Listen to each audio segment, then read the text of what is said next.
You know that moment when the ground beneath you just vanishes? When everything you thought you knew about your life, your family, the people you loved, turns out to be a lie? That was me, 6 months ago, sitting on a creaky motel bed, staring at a peeling wall, wondering how I ended up here. My name's Evelyn Harper, and I used to think I had it all. A beautiful home, a devoted husband of 40 years, and a daughter I'd raised with every ounce of my heart. But in one brutal conversation, my daughter Lauren tore it all apart. She looked me in the eye and said, "Mom, you're better off somewhere else now. This house, this life, it's too much for you." Her words hit like a slap, but it was the cold glint in her eyes that told me this wasn't just a suggestion. It was an eviction.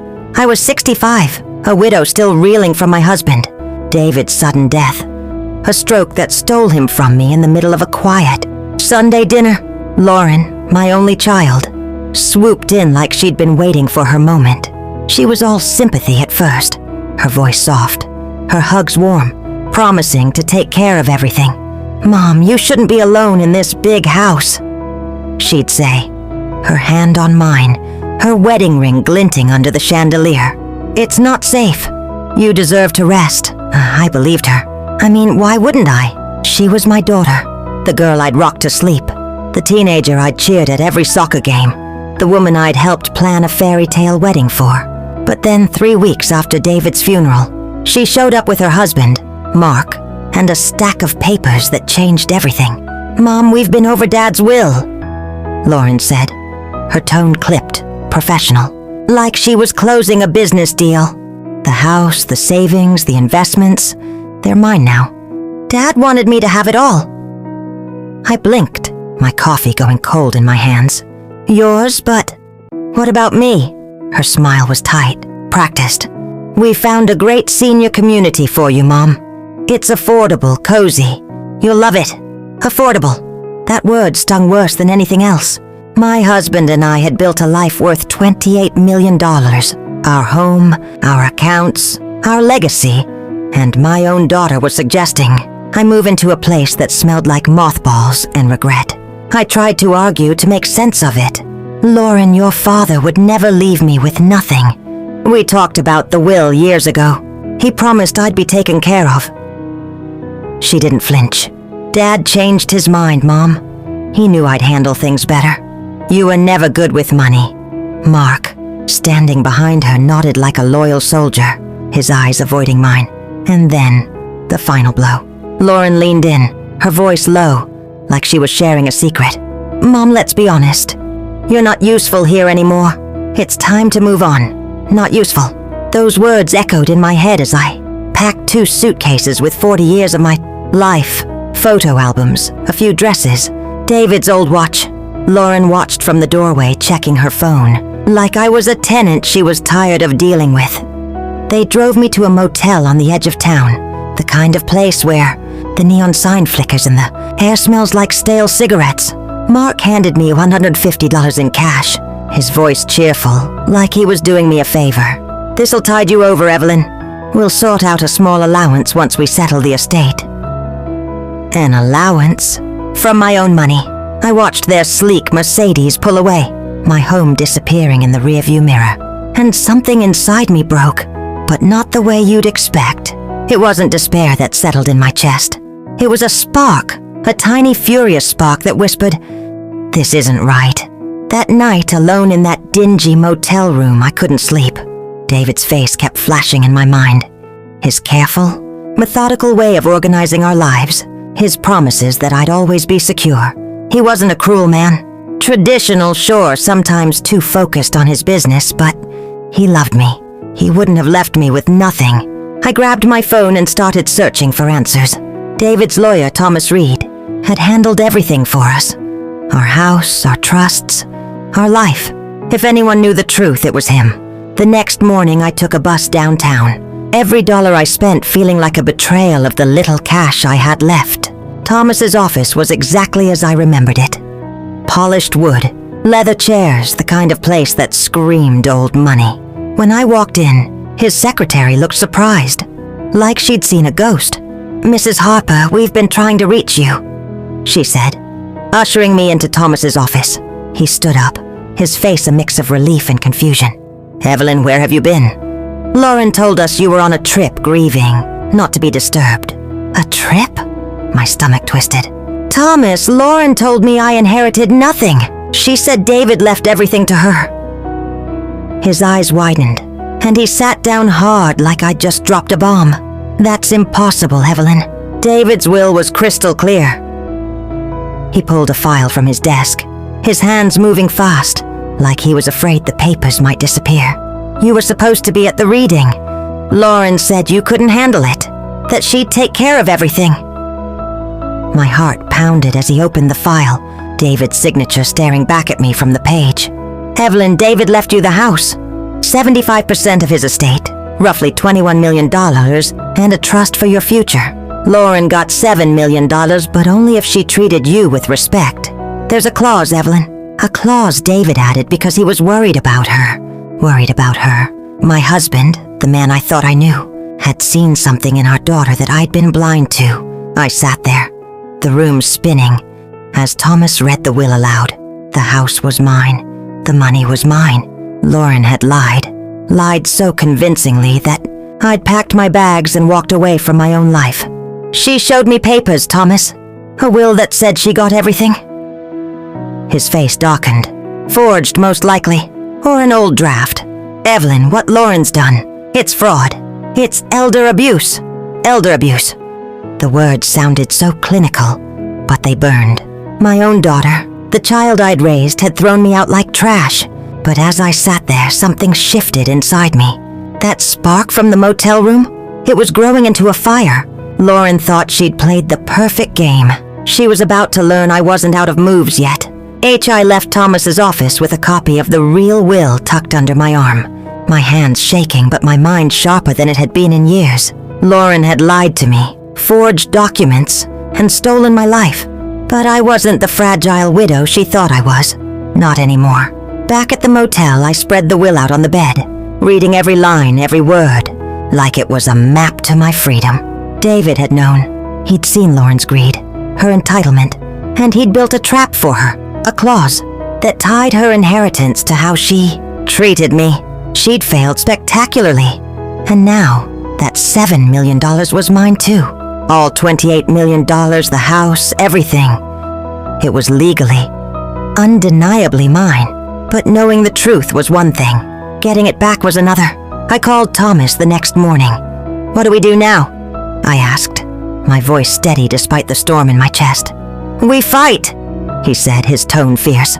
"Lauren's committed serious crimes. We start with the police, freeze her access to the accounts, and take back your house." He paused, then added, "But Evelyn, this is going to get ugly. Are you ready for that?" Was I ready? I thought about Lauren's cold eyes, her dismissive, "You're not useful anymore." Oh, I was ready. "Do it," I said. "All of it." By noon, Thomas had a detective in his office, a no-nonsense woman named Carla Ortiz, who listened to my story with a mix of sympathy and steel. "Mrs. Harper, what your daughter's done is textbook fraud," she said, scribbling notes. "The forged will, moving you out, accessing your accounts. This is a felony case. We'll need to see those papers she showed you." I didn't have them. Lauren had made sure of that, but Thomas had copies of the real will, notarized and airtight. "We'll issue a freeze on all accounts tied to your husband's estate," Carla said. "And we'll need to investigate Mark, too. He's likely in on this. Mark, my charming son-in-law, always quick with a smile and a, 'Don't worry, Evelyn, we've got this.' I'd trusted him, believed his promises to take care of Lauren and their 2 kids. But now, I saw him for what he was. A partner in her scheme, maybe even the mastermind. Do whatever you need to." I told Carla, "I want my life back." She nodded, her eyes sharp. "We'll get a warrant. If those papers are forged, we'll find the evidence." That afternoon, I sat in my motel room, waiting for the inevitable. Lauren called at 4:15 p.m., her voice tight with panic. "Mom, what's going on?" "The bank just froze all our accounts. They're saying there's an issue with Dad's will." I could hear Mark in the background, muttering something about lawyers. I took a deep breath, keeping my voice calm, cold. "Hello, Lauren. I'm at Thomas Reed's office. You know, Dad's lawyer. The one you told I was traveling when you skipped the will reading?"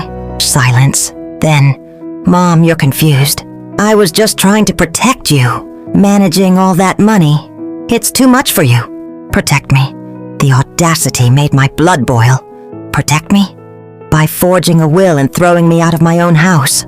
By telling me I'm useless? Her voice cracked, but she didn't back down. "Mom, you're twisting this. I was doing what Dad wanted. You can't handle the estate." I laughed, a sharp, bitter sound that surprised even me. "Lauren, you have no idea what I can handle. You're about to find out." I hung up, my hands trembling with adrenaline. For the first time in weeks, I felt alive. By evening, the police had searched my house. My house, not Lauren's. They found the forged will in her desk, along with emails between her and Mark, discussing how to convince me to leave. The evidence was damning. Carla called me at 9 p.m. "We've got enough for arrests," she said. "Lauren and Mark will be picked up tonight." My heart raced. A mix of triumph and pain. My daughter, my own flesh and blood, was going to jail. But she'd made her choice when she decided I was disposable. I didn't sleep that night. Instead, I walked to a diner across from the motel, ordered a coffee, and thought about David. He'd always been so careful, so deliberate. Why hadn't he told me about the will change? Why hadn't he warned me about Lauren? The questions gnawed at me. But one thing was clear. He'd tried to protect me, even from beyond the grave. And now, it was my turn to protect myself. The next morning, I got a call from Carla.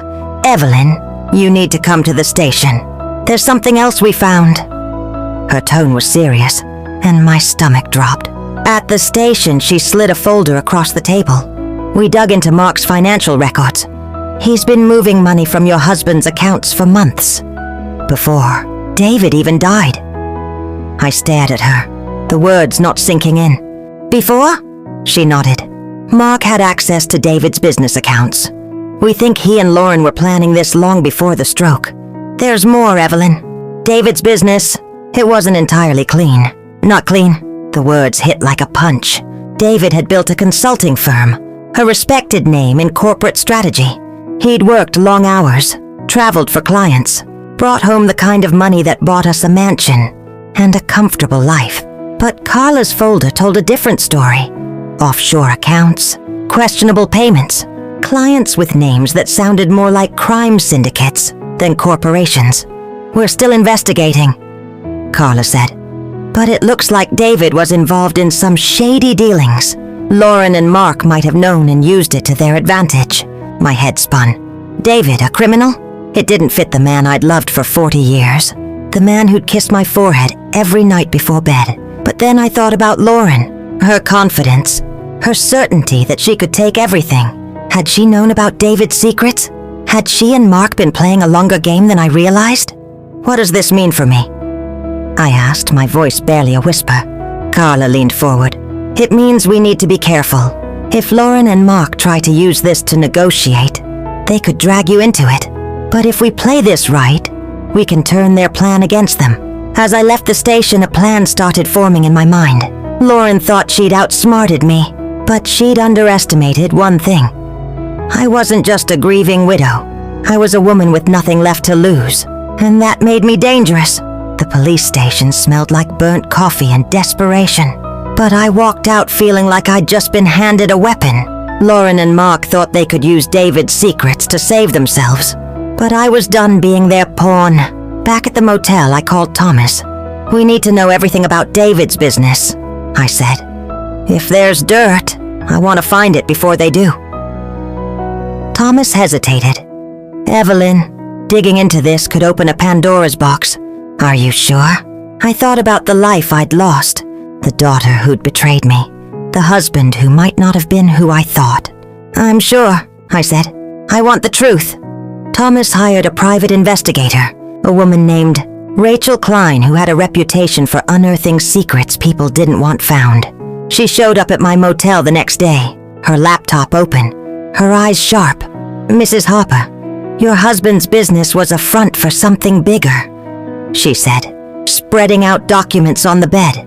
He was laundering money for a group called the Varga Syndicate. Consulting fees, fake contracts, offshore accounts. It's all here. I stared at the papers, my heart sinking. David, my David, had been living a double life. How long? I asked. Rachel's voice was steady. At least 15 years. The money you inherited? A lot of it's dirty. Dirty money. The words made my skin crawl. The house I'd loved. The vacations we'd taken. The life we'd built. It was all tainted. But then Rachel dropped another bomb. There's something else. David was working with the FBI. He'd been an informant for the last 8 years, feeding them information on the Varga Syndicate. That's why his will was so specific. He knew if anything happened to him, you'd need protection. My mind reeled. David, an informant?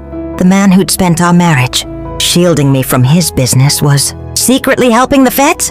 It explained the clause, the money, everything. But it also meant Lauren and Mark were sitting on a powder keg they didn't fully understand. Rachel leaned forward. Here's the problem, Evelyn. Lauren and Mark don't know about the FBI connection. They think they've got leverage with David's crimes. But if they try to use it, they'll expose themselves to bigger charges. Conspiracy. Maybe even racketeering. We need to act fast. Fast. The word echoed in my head as I thought about my next move. Lauren had called again that morning, leaving a voicemail that dripped with fake concern. Mom, we need to talk. There are things about Dad you don't know. Let's fix this together. Fix it. Like she hadn't thrown me out of my own home. Like she hadn't forged a will to steal my life. I called her back, keeping my voice neutral. Lauren, I'm ready to meet. Come to the house tonight. Bring Mark. She hesitated, then agreed, her tone too eager, like she thought she'd won. But this wasn't her game anymore. It was mine. That evening I sat in my living room. My living room, reclaimed after the police escorted Lauren out. The furniture still smelled like her perfume, a reminder of how quickly she'd tried to erase me. When they arrived, Lauren's smile was all charm, but her eyes were nervous. Mark carried a briefcase, his usual confidence replaced with something twitchy, uncertain. Mom, I'm so glad you're willing to talk, Lauren said, sitting across from me. We found some things about Dad's business. Serious things. It could cause problems for all of us. Mark nodded, opening his briefcase to pull out a stack of papers. Evelyn, we've got a deal for you. You keep the house, $4 million, and we handle the rest. No one needs to know about David's activities. I looked at the papers, their forged will replaced with a new set of lies. Activities, I said, my voice calm. You mean the money laundering? The Varga Syndicate? Their faces froze, and I felt a surge of satisfaction. Or were you talking about something else? Lauren recovered first, her voice sharp. Mom, you don't understand what you're dealing with. If this goes public, you'll lose everything. We're trying to protect you. Protect me. There it was again, that word they kept using to justify their betrayal. Protect me? I said, standing up. Like you protected me when you told me to find somewhere else to live? When you said I wasn't useful? Mark tried to interrupt, but I kept going. You thought you could scare me with David's secrets. But here's something you don't know. David was working with the FBI. Every dollar you tried to steal, every lie you told, it's all coming back to you. The room went silent, and then the doorbell rang. Right on cue. I opened the door to Rachel and 2 FBI agents, their badges gleaming under the porch light. Lauren Harper, Mark Daniels, you're under arrest for wire fraud, elder abuse, and attempted extortion, one of the agents said, his voice like steel. Lauren's face crumpled, her charm replaced with raw panic. Mom, how could you? She screamed as the cuffs went on. I looked at her, my daughter, and felt a strange calm. How could I? Sweetheart, you showed me how. As the agents led them away, Rachel stayed behind, her eyes soft. You did the right thing, Evelyn. They thought they could blackmail you, but you turned the tables. I nodded, but the victory felt hollow. My daughter was going to prison. My husband's legacy was a lie. And yet that fire inside me was still burning. I wasn't done yet. The days after Lauren and Mark's arrests were a blur of police interviews, lawyer meetings, and reporters knocking on my door. My story was everywhere. Local news, national outlets, even a podcast calling me. The widow who fought back. But I didn't feel like a hero. I felt like a woman who'd lost everything and was only just starting to rebuild. The house was mine again, the accounts unfrozen, the $28 million legally mine thanks to David's FBI deal. But the truth about him kept me up at night. The man I'd loved for 40 years wasn't just a businessman. He was a criminal and a hero in his own way. How do you mourn someone you never really knew? I spent hours in David's office, going through his files, trying to piece together the man behind the secrets. There were letters, emails, even a journal he'd kept during his FBI years. "I did this for us, Evelyn," he'd written. "To keep you safe, to give you the life you deserved." But he'd never told me, never trusted me with the truth. That hurt almost as much as Lauren's betrayal. Still, his choices had saved me in the end. The FBI confirmed it. David's cooperation had brought down half the Vargas syndicate. The money he'd left me was clean, a reward for his work.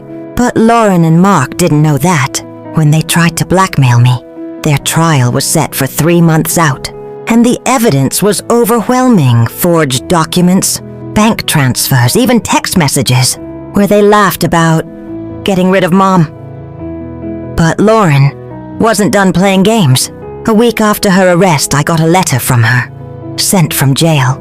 "Mom, I'm sorry," it began, her handwriting neat, practiced. I was scared, overwhelmed. I thought I was doing the right thing. "Please, let's fix this. Fix this." Like an apology could erase what she'd done. I didn't write back. Instead, I focused on reclaiming my life. I started small, redecorating the house, tearing out the gaudy chandelier Lauren had installed, and replacing it with soft, modern lights.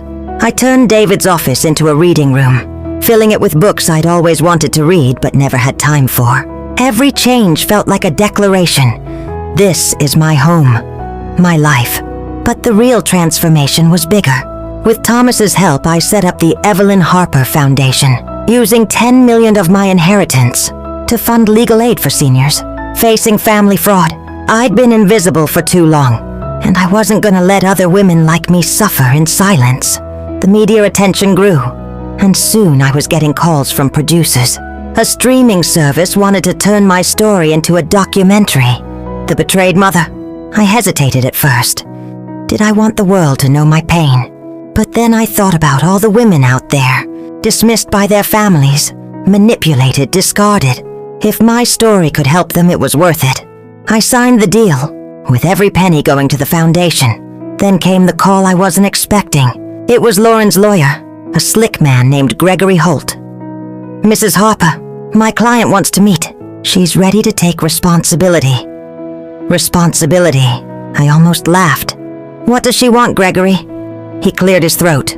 "She's offering to plead guilty in exchange for a lighter sentence. She'd like to discuss it with you, mother to daughter."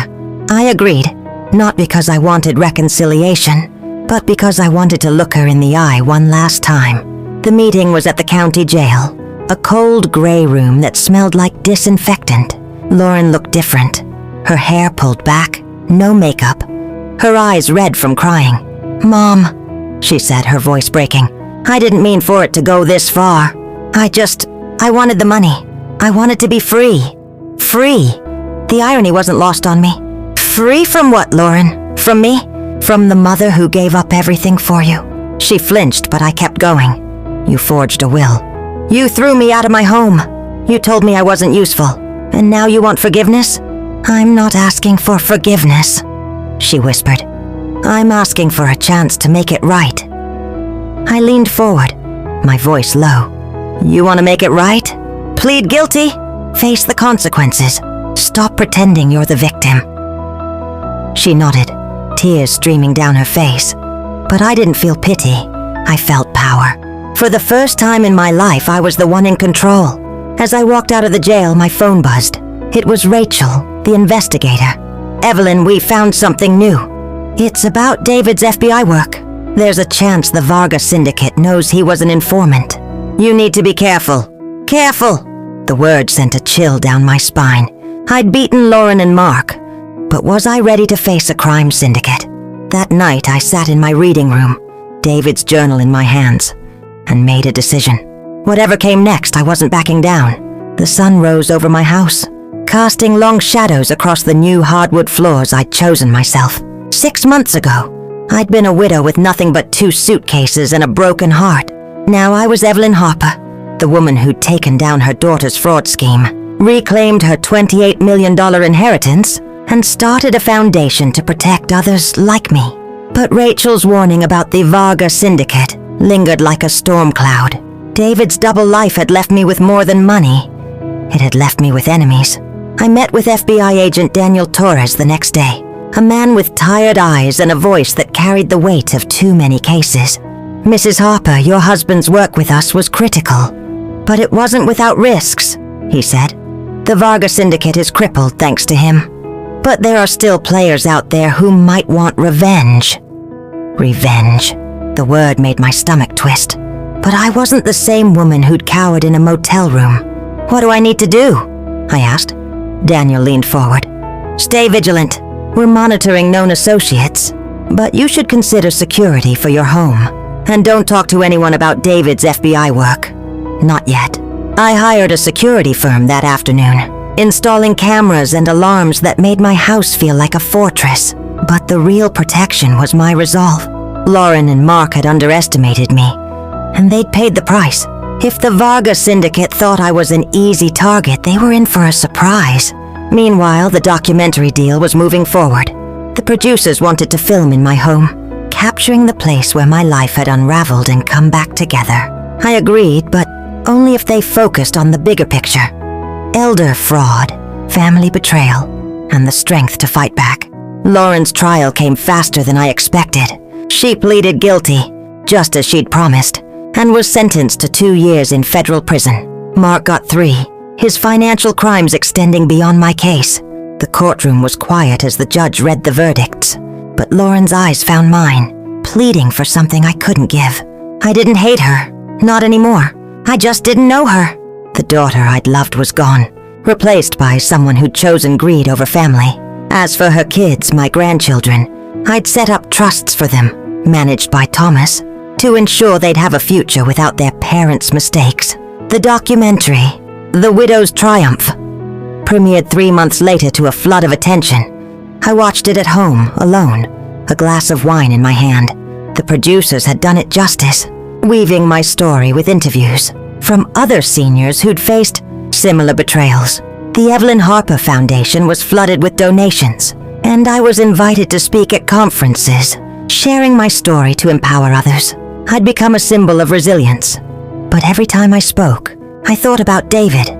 His secrets had nearly destroyed me, but they'd also saved me. One evening, as I painted in my new studio, a space filled with light and color, I got a call from Daniel. Evelyn, the Varga Syndicate's last key player was arrested today. You're safe. Safe. The word felt foreign, but it settled over me like a warm blanket. I thanked him and hung up, my brush hovering over the canvas. The painting was another self-portrait, but this one was different from the woman I'd been 6 months ago. This Evelyn was bold, fearless, her eyes fixed on a horizon she'd chosen herself.